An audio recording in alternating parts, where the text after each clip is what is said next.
গোপালগঞ্জে জাতীয় নাগরিক পার্টি এনসিপির সমাবেশে নিষিদ্ধ সংগঠন ছাত্রলীগের হামলায় সাংবাদিক সহ অন্তত অর্ধশতাধিক আহত হয়েছেন। পরিস্থিতি নিয়ন্ত্রণে রাত ৮টা থেকে কাল বিকেল ৬টা পর্যন্ত ২২ ঘন্টা কারফিউ জারি করা হয়েছে। পরিস্থিতি নিয়ন্ত্রণে পুলিশ ও সেনাবাহিনী সাউন্ড গ্রেনেড এবং ফাঁকা গুলি ছোড়ে। প্রায় ৩ ঘন্টার সংঘর্ষের পর আইনশৃঙ্খলা বাহিনীর কড়া নিরাপত্তায় গোপালগঞ্জ ছাড়েন এনসিপি নেতারা। এনসিপির সমাবেশের আগে ও পরে নিষিদ্ধ ছাত্রলীগের হামলায় রণক্ষেত্রে পরিণত হয় গোপালগঞ্জের পৌর পার্ক এলাকা। বিকেল ৩:৩০টার দিকে এনসিপির সমাবেশ শেষ হওয়ার পরপরই ছাত্রলীগের দ্বিতীয় দফা হামলা। আইনশৃঙ্খলা বাহিনীর সঙ্গে হামলাকারীদের সংঘর্ষ চলে ঘণ্টার পর ঘণ্টা। সংঘর্ষের সূত্রপাত এনসিপি নেতাদের শহরে ঢোকার আগেই নিষিদ্ধ ছাত্রলীগের পুলিশের গাড়িতে হামলা ও অগ্নিসংযোগের মধ্য দিয়ে। পরে ইউনোর গাড়িতেও হামলা চালায় তারা।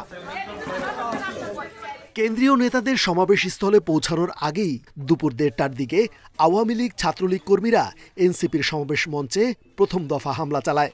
২০০ থেকে ৩০০ হামলাকারী লাঠি সোঁটা হাতে ভাঙচুর চালায়। এনসিপির নেতাকর্মীরা সমাবেশস্থলে জড়ো হলে তাদের ঘিরে ফেলে হামলাকারীরা।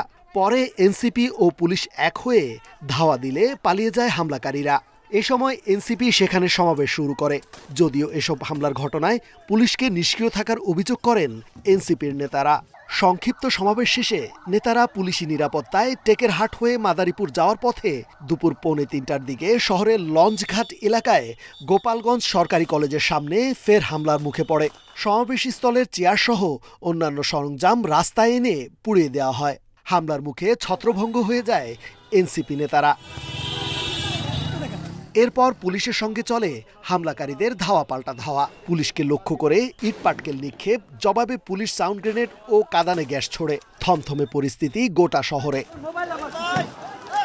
দেশ গড়তে জুলাই পদযাত্রা কর্মসূচি নিয়ে ১ জুলাই থেকে সারা দেশে ছুটে বেড়াচ্ছে জুলাই গণ অভ্যুত্থানের নেতৃত্ব দেয়া তরুণদের নতুন দল এনসিপি। রেজওয়ানুল হক, ইন্ডিপেন্ডেন্ট নিউজ, ঢাকা।